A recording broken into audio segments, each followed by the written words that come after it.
ക്രൈസ്തവ സഭാലോകത്ത് നടന്ന വാർത്തകളും സംഭവങ്ങളും ചർച്ച ചെയ്യുന്ന ചർച്ച് ബിറ്റ്സിലേക്ക് സ്വാഗതം.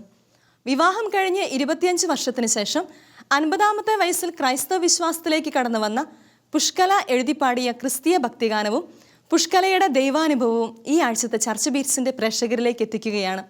കരുണാമയനെ യേശുവേ എൻ പാപങ്ങളെല്ലാം പൊറുക്കണേ എന്ന് തുടങ്ങുന്ന ഗാനം ജനഹൃദയങ്ങളെ സ്പർശിക്കുന്ന ഒന്നാണ്. കരുണാമയനേ യേശുവേ എൻ്റെ പാപങ്ങളെല്ലാം പൊറുക്കണമേ, കരങ്ങളുയർത്തി വിളിക്കുന്നീ എൻ്റെ അപരാധങ്ങൾ ക്ഷമിക്കണമേ. കരുണാമയനേ യേശുവേ എൻ്റെ പാപങ്ങളെല്ലാം പൊറുക്കണമേ, കരങ്ങളുയർത്തി വിളിക്കുന്നീ എൻ്റെ അപരാധങ്ങൾ ക്ഷമിക്കണമേ. മുംബൈയിൽ ജനിച്ചു വളർന്ന പുഷ്കല സ്കറിയയ്ക്ക് സംഗീതത്തിൽ യാതൊരു മുൻപരിചയവുമില്ല. ക്രൈസ്തവ വിശ്വാസത്തിലേക്ക് കടന്നു വന്നതിനു ശേഷമാണ് തനിക്ക് സംഗീതം ഒരു ദാനമായി ലഭിച്ചതെന്നും ഇതുവരെ 20 ഗാനങ്ങൾ എഴുതി സംഗീതം ചെയ്യുവാൻ സാധിച്ചുവെന്നും പുഷ്കല പറയുന്നു. പ്രാർത്ഥനയിലും ബൈബിൾ വായനയിലും അധിഷ്ഠിതമായ ജീവിതം നയിക്കുന്ന പുഷ്കല മുംബൈയിലെ മാധ്യമ പ്രവർത്തകയായിരുന്നു. പിന്നീട് ഹെൽത്ത് കെയർ പബ്ലിക് റിലേഷൻ പ്രൊഫഷണലായി തന്റെ ജീവിതം തുടർന്നു വരവെയാണ് ജീവിതത്തിൽ മറക്കാനാവാത്ത ദൈവാനുഭവം ഉണ്ടായതെന്ന് പുഷ്കല പങ്കുവയ്ക്കുന്നു. എന്നെ സംബന്ധിച്ചിടത്തോളം 2020 എനിക്ക് അനുഗ്രഹത്തിന്റെ വർഷമായിരുന്നു. 2020 ജനുവരി മുതൽ ദൈവം എൻ്റെ ഒപ്പമുണ്ട്. എന്നെ തിരഞ്ഞെടുത്ത് എനിക്ക് ഒരുപാട് പാട്ടുകൾ ദൈവം എനിക്ക് സമ്മാനിച്ചു. ഇതുവരെ എനിക്ക് 20 പാട്ട് ദൈവം എനിക്ക് സമ്മാനിച്ചിട്ടുണ്ട്. അതിൽ എൻ്റെ ഒരു കഴിവും എനിക്ക് ഈ പാട്ടുകളിൽ ഇല്ല. 30 വർഷമായിട്ട് ഞാൻ പാട്ട് പാടിയിട്ടില്ല. ആദ്യമായിട്ട് എനിക്ക് വേദി ഒരുക്കി തന്ന എൻ്റെ ദൈവത്തിന് ഞാൻ നന്ദി അർപ്പിക്കാൻ എനിക്ക് വാക്യങ്ങളില്ല. ക്രൈസ്തവ വിശ്വാസത്തിലേക്ക് കടന്നു വരണമെന്ന ആഗ്രഹം തന്റെ ഭർത്താവിനെ അറിയിച്ചപ്പോൾ അതിന് അദ്ദേഹം പൂർണ്ണ പിന്തുണ നൽകിയെന്നും അതിനായി തന്നോട് ബൈബിൾ വായിക്കുവാൻ പറഞ്ഞുവെന്നും പുഷ്കല പറയുന്നു. ആദ്യം ബൈബിൾ വായിച്ചപ്പോൾ തനിക്ക് മനസ്സിലായില്ലെന്നും പരിശുദ്ധാത്മാവിനോട് പ്രാർത്ഥിച്ച് ബൈബിൾ വായിക്കുവാൻ തുടങ്ങിയപ്പോൾ തനിക്ക് ബൈബിളിൽ എഴുതിയിരിക്കുന്നത് മുഴുവൻ മനസ്സിലായി തുടങ്ങിയെന്നും ദൈവവുമായുള്ള സംഭാഷണമാണ് പ്രാർത്ഥനയെന്നും പുഷ്കല പറയുന്നു.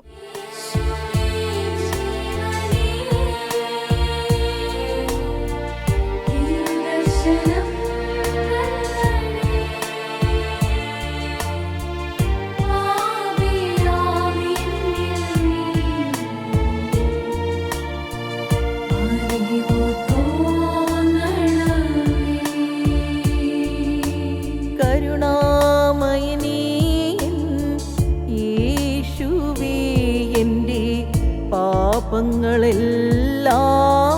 പൊറുക്കണമേ, കരങ്ങളുയർത്തി വിളിക്കുന്നീ എൻ്റെ അപരാധങ്ങൾ ക്ഷമിക്കണമേ.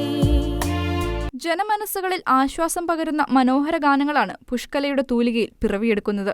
ആ ഗാനങ്ങൾ സംഗീതം ചെയ്യുന്നതും പാടുന്നതും പുഷ്കല തന്നെയാണ്.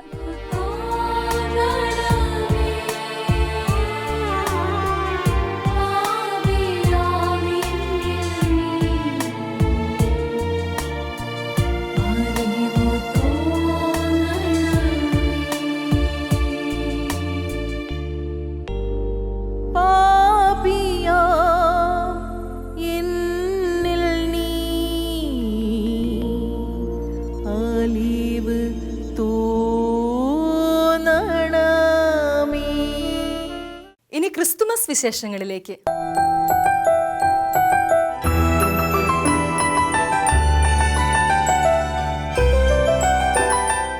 ക്രിസ്തുമസിൽ സമൂഹ മാധ്യമങ്ങളിൽ വീണ്ടും തരംഗമായി കാപ്പിപ്പൊടിയച്ചന്മാർ. പൊന്നളി പുലരി പുൽക്കൂട്ടിൽ എന്ന ഗാനം വൈറലായതിനു പിന്നാലെയാണ് 1000-ഓളം പേരെ പങ്കെടുപ്പിച്ചുകൊണ്ടുള്ള ക്രിസ്മസ് കൊയറുമായി കാപ്പിപ്പൊടിയച്ചന്മാർ വീണ്ടും സമൂഹ മാധ്യമങ്ങളിൽ തരംഗമായി മാറുന്നത്. മെറി ക്രിസ്തുമസ് പുലരികൾ ഇതിൽ എന്ന് തുടങ്ങുന്ന ഗാനത്തിൽ പാലാ രൂപതാധ്യക്ഷൻ മാർ ജേക്കബ് മുരിക്കൻ, പ്രശസ്ത ധ്യാനഗുരു Father Joseph Puthenpurackal, kidney federation chairman Father Davis Chiramel, Capuchin സന്യാസ സഭയുടെ അധികാരികളും ഫ്രാൻസിസ്കൻ ക്ലാരിസ്റ്റ് സന്യാസിനിമാരും ഗാനത്തിൽ പാടുന്നുണ്ട്. കേരളത്തിലെ വിവിധ കോളേജുകളിലെ 600ഓളം കുട്ടികളും വിദേശികളും ഗാനത്തിൽ പാടുന്നുണ്ട്. CST സന്യാസ സഭാംഗമായ ഫാദർ ഷിൻഡോ ഇടശ്ശേരി എഴുതി സംഗീതം ചെയ്ത ഗാനം അസിസി IFL എന്ന യൂട്യൂബ് ചാനലിലൂടെയാണ് പുറത്തിറക്കിയിരിക്കുന്നത്. ഫാദർ ജോസഫ് പുത്തൻപുരയ്ക്കലിന്റെ നേതൃത്വത്തിലുള്ള കാപ്പിപ്പൊടി അച്ഛന്മാരുടെ വിണ്ണിൻ പൊന്നൊളി എന്ന തുടങ്ങുന്ന ഗാനവും പ്രേക്ഷക മനസ്സുകൾ കീഴടക്കി മുന്നേറുകയാണ്. ഇന്ത്യാനയിലെ ഫെയ്ത്ത് ചർച്ച് ഓഫ് ലഫായറ്റിന് മുന്നിൽ മാസ്ക് ധരിച്ച് മാതാവും യൗസേപിതാവും ഉണ്ണീശോയെ പുൽക്കൂട്ടിൽ കിടത്തും. കഴിഞ്ഞ 30 വർഷമായി നടത്തുന്ന ലഫായറ്റ് ലിവിംഗ് നേറ്റിവിറ്റി ഇത്തവണ കോവിഡ് പ്രോട്ടോകോൾ പാലിച്ച് നടത്തുമെന്ന് സംഘാടകർ അറിയിച്ചു.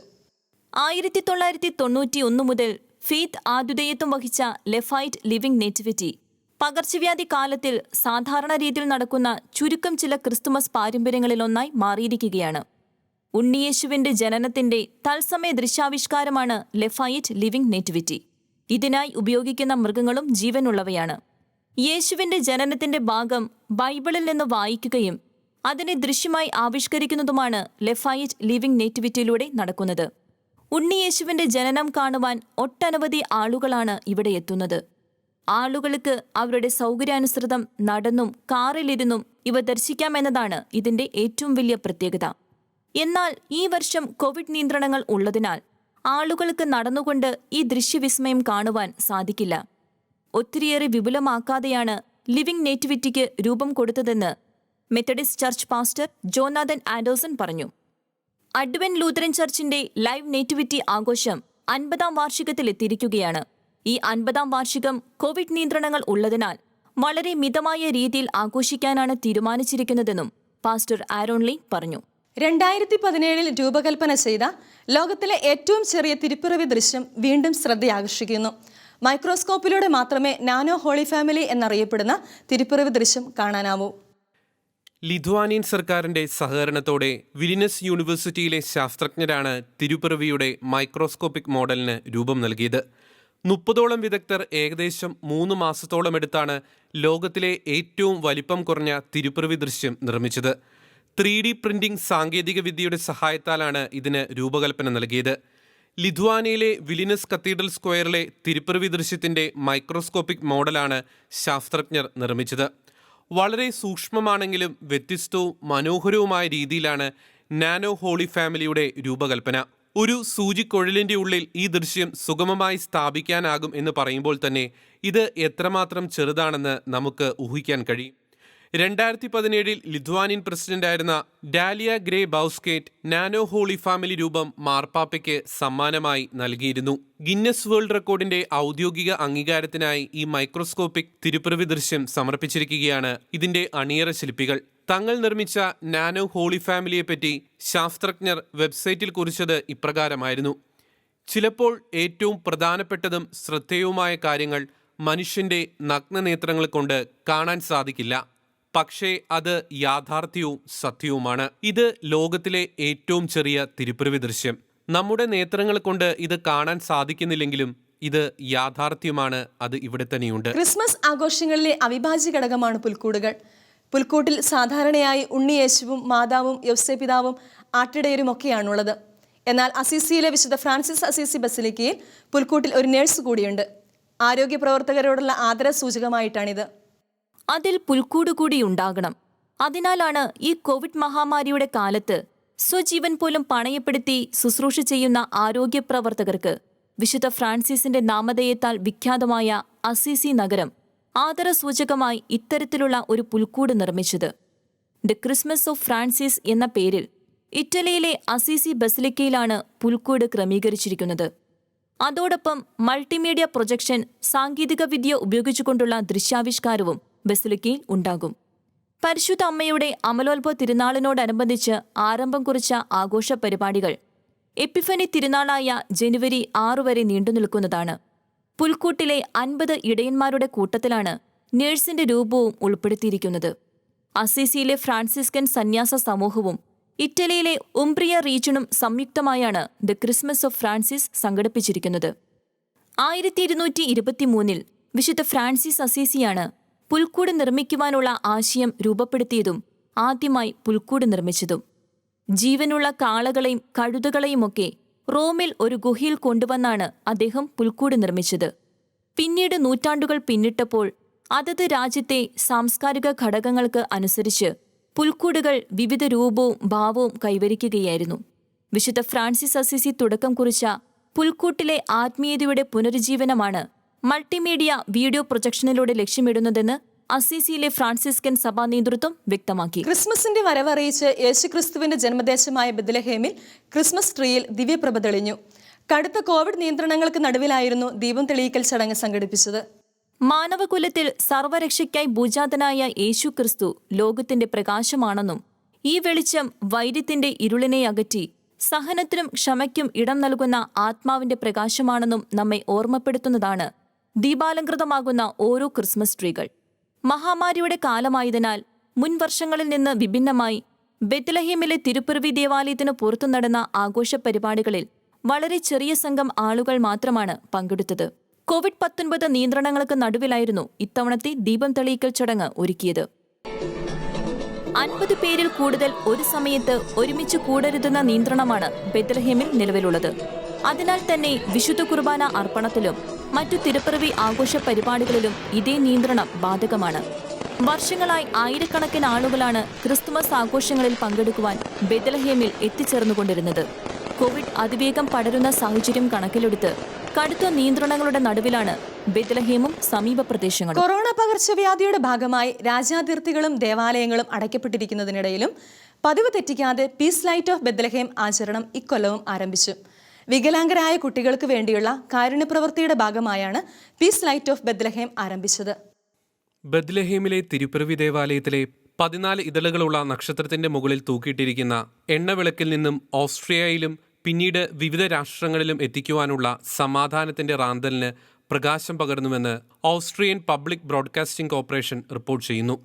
1986 മുതൽ ഓസ്ട്രിയയിലെ ഏതെങ്കിലും ഒരു കുട്ടിയായിരുന്നു എണ്ണവിളക്കിൽ നിന്നും തീനാളം പകർന്നുകൊണ്ടിരുന്നത്. എന്നാൽ കൊറോണ മഹാമാരിയെ തുടർന്ന് ബെത്ലഹേമിലെ തന്നെ മരിയ ഖൂരി എന്ന 9 വയസ്സുകാരിയാണ് ഇക്കൊല്ലം സമാധാനത്തിന്റെ പ്രകാശത്തിന് തിരികൊളുത്തിയത്. ഓസ്ട്രിയയിലും അയൽ രാജ്യങ്ങളിലും വളരെയേറെ പ്രശസ്തമാണ് ഈ ആചരണം. ബെത്ലഹേമിലെ എണ്ണവിളക്കിൽ നിന്നും കത്തിച്ച റാന്തൽ വിമാനത്തിൽ ഓസ്ട്രിയയിലേക്ക് കൊണ്ടുവരികയും അതിൽ നിന്ന് ഓസ്ട്രിയയിലെ കുടുംബങ്ങളിലെയും ഇടവകളിലെയും പുൽക്കൂടുകളിലെ വിളക്കുകളും മെഴുകുതിരികളും തെളിയിച്ചതിനു ശേഷം ലോകത്തിന്റെ വിവിധ ഭാഗങ്ങളിലേക്ക് അയക്കുകയുമാണ് പതിവ്. ബെത്ലഹേമിലെ പീസ് ലൈറ്റ് പാപ്പമാർക്കും പ്രമുഖ ലോക നേതാക്കന്മാർക്കും സമ്മാനിക്കുന്ന പതിവുമുണ്ട്. ഫ്രാൻസിസ് പാപ്പ, മുൻ പാപ്പമാരായ ബെനഡിക്ട് 16 വിശുദ്ധ ജോൺ പോൾ 2 തുടങ്ങിയവർ ഇത്തരത്തിൽ പീസ് ലൈറ്റ് സ്വീകരിച്ചവരാണ്. ഇതുവഴി സംഭാവനയായി ലഭിക്കുന്ന പണം വികലാംഗരായ കുട്ടികൾക്ക് വേണ്ടിയാണ് ചെലവഴിക്കുക. ഈ വർഷത്തെ പീസ് ലൈറ്റ് പരിപാടിയുടെ ഭാഗമായി വത്തിക്കാനും ഓസ്ട്രിയയും സംയുക്തമായി സ്റ്റാമ്പുകളും പുറത്തിറക്കിയിട്ടുണ്ട്. പീസ് ലൈറ്റുമായി നിൽക്കുന്ന ഫ്രാൻസിസ് പാപ്പയുടെ ചിത്രമാണ് ഒരു സ്റ്റാമ്പിലെ മുഖ്യ പ്രമേയം. ഓരോ വിശ്വാസിയും വിശുദ്ധ യൗസേപിതാവിന്റെ മാതൃക പിന്തുടർന്നുകൊണ്ട് ദൈവേഷ്ടത്തിന്റെ പൂർത്തീകരണത്തിനായി ദിനംപ്രതി അവരുടെ വിശ്വാസ ജീവിതം ശക്തിപ്പെടുത്തുക എന്ന ലക്ഷ്യത്തോടെയാണ് 2021 വിശുദ്ധ യൗസേപിതാവിന്റെ വർഷമായി പ്രഖ്യാപിച്ചിരിക്കുന്നതെന്ന് റോമൻ കൂരിയ. 2020 ഡിസംബർ 8 മുതൽ 2021 ഡിസംബർ 8 വരെയാണ് ആഗോളസഭ വിശുദ്ധ യൗസേപിതാവിന്റെ വർഷമായി ആചരിക്കുക. വിശുദ്ധ ഔസേപിതാവിന്റെ വർഷം പ്രഖ്യാപിക്കണമെന്ന് അപേക്ഷിച്ചുകൊണ്ട് 2019 മെയ് 1 പരിശുദ്ധ പിതാവിന് കത്തെഴുതിയിരുന്നുവെന്ന് Marian Fathers of Immaculate Conception of the most blessed virgin Mary സഭാംഗമായ ഫാദർ ഡൊണാൾഡ് കല്ലോവെ MIC തന്റെ ഫേസ്ബുക്ക് പോസ്റ്റിൽ പറയുന്നു. താൻ അയച്ച കത്തിന്റെ പകർപ്പും അദ്ദേഹം പോസ്റ്റിനോടൊപ്പം ചേർത്തിട്ടുണ്ട്. 2020 ഡിസംബർ 8 മുതൽ 2021 ഡിസംബർ 8 വരെ വിശുദ്ധ ഔസേപിതാവിന്റെ വർഷമായി ഫ്രാൻസിസ് പാപ്പ പ്രഖ്യാപിച്ച സാഹചര്യത്തിലാണ് ഇതു സംബന്ധിച്ച ഫാദർ കല്ലോവയുടെ ഫേസ്ബുക്ക് പോസ്റ്റ് സമൂഹ മാധ്യമങ്ങളിൽ ചർച്ചാവിഷയമാകുന്നത്.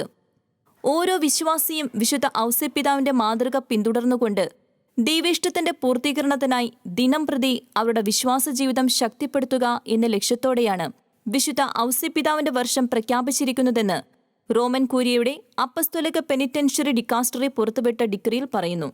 വിശുദ്ധ ഔസേപിതാവിന്റെ വർഷാചരണത്തോടനുബന്ധിച്ച് പ്രത്യേക ദണ്ഡവിമോചനവും ലഭ്യമാണെന്നും ഡിക്രിയിൽ പറയുന്നുണ്ട്. ഡിക്രിക്ക് പുറമെ ഔസേപിതാവിന് സമർപ്പിച്ചുകൊണ്ട് ഒരു അപ്പസ്തോലിക ലേഖനവും ഫ്രാൻസിസ് പാപ്പ പുറത്തുവിട്ടിട്ടുണ്ട്.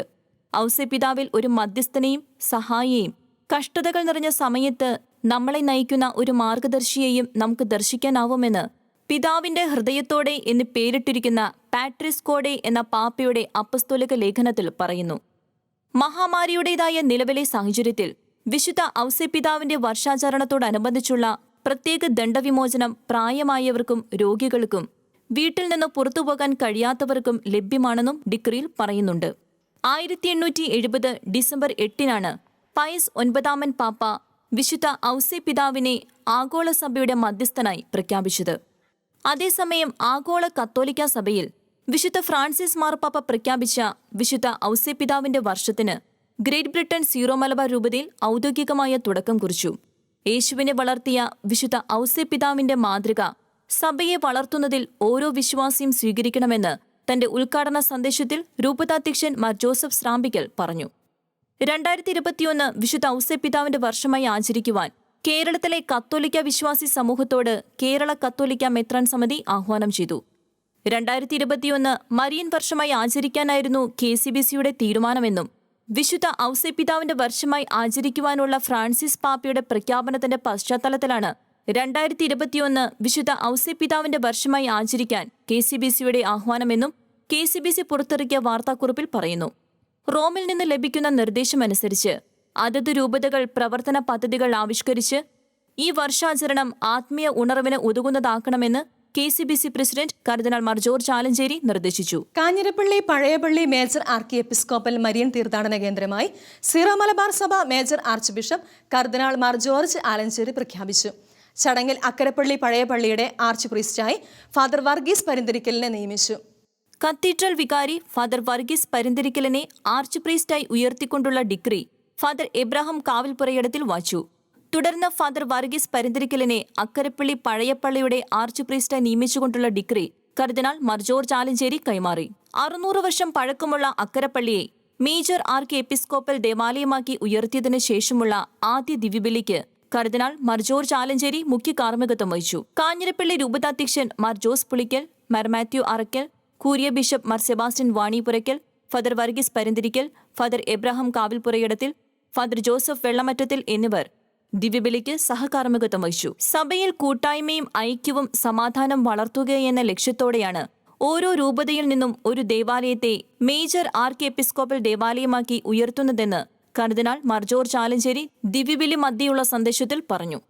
കോവിഡ് പ്രോട്ടോകോൾ പാലിച്ചുകൊണ്ട് നടന്ന ചടങ്ങിൽ രൂപതയിലെ വൈദികരും സന്യസ്തരും പങ്കെടുത്തു.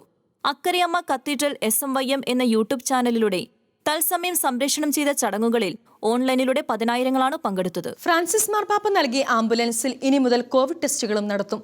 റോമിലെ ഭവനരഹിതർക്ക് സേവനമനുഷ്ഠിക്കുവാൻ നൽകിയ ആംബുലൻസുകളിലാണ് പാവപ്പെട്ടവർക്കായി കോവിഡ് ടെസ്റ്റും നടത്തുന്നത്. അപ്പസ്തോലിക ലിമോസിനറിയയുടെ ആംബുലൻസ് ബുധനാഴ്ച റോമിന്റെ പ്രാന്തപ്രദേശത്തുള്ള ടോർവ്യാനിക്ക നഗരത്തിലേക്ക് ഫ്ലൂ വാക്സിനുകൾ നൽകാനും ഭവനരഹിതർക്ക് കൊറോണ വൈറസ് പരിശോധനകൾ നടത്താനും തുടങ്ങിയതായി വത്തിക്കാൻ അറിയിച്ചു. പ്രതികൂല കാലാവസ്ഥകൾ അവഗണിച്ചുകൊണ്ട് 40ഓളം ആളുകൾക്കാണ് ആരോഗ്യ പ്രവർത്തകർ പ്രാഥമിക ശുശ്രൂഷ നൽകിയതും കോവിഡ് ടെസ്റ്റിനായി സാമ്പിളുകൾ പരിശോധിച്ചതും. ഈ ജീവകാരുണ്യ പ്രവർത്തനത്തിന്റെ കാരുണ്യം കൂടുതലായും ലഭിച്ചത് അർജന്റീന, കൊളംബിയ, പെറു എന്നീ രാജ്യങ്ങളിൽ നിന്നുള്ളവർക്കാണ്. മറ്റു രാജ്യങ്ങളിൽ നിന്നും വരുന്ന ആളുകൾക്ക് ഇറ്റലിയിലെ ആരോഗ്യ സംവിധാനം ലഭിക്കുകയില്ലാത്തതിനാലാണ് ഇവർക്ക് സേവനം നൽകാൻ ആംബുലൻസിനെ സജ്ജമാക്കിയത്. ധാരാളം ആളുകൾക്ക് സേവനവും പരിചരണവും നൽകുന്നതിൽ സന്തുഷ്ടരാണെന്ന് ടോർവിയാനിക്കയിലെ പുരോഹിതനായ ആൻഡ്രിയ കൊനോച്ചിയ പറഞ്ഞു. പരിശുദ്ധ അമ്മയുടെ അമലോത്ഭവ തിരുനാളിനോടനുബന്ധിച്ച് റേഡിയോ അഞ്ചലോസ് പുറത്തിറക്കിയ അമല മനോഹരിയെ എന്ന ഗാനം സമൂഹ മാധ്യമങ്ങളിൽ വൈറലാകുന്നു. ഫാദർ ആന്റണി മണ്ണുമേൽ CMI രചിച്ച് സംഗീതം നൽകിയ ഗാനം പാടിയിരിക്കുന്നത് അഗതികളുടെ സന്യാസിനി സമൂഹാംഗമായ സിസ്റ്റർ റിൻസി അൽഫോൺസ് ആണ്. ഈ റിപ്പോർട്ടോടെ ഈ ആഴ്ചത്തെ ചർച്ച് ബീറ്റ്സ് പൂർണ്ണമാവുകയാണ്. ഇനി ക്രൈസ്തവ സഭാലോകത്തെ വാർത്തകളും വിശേഷങ്ങളുമായി അടുത്തയാഴ്ച ഇതേ ദിവസം ഇതേ സമയം കാണാം. നന്ദി, നമസ്കാരം.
ആഭരണ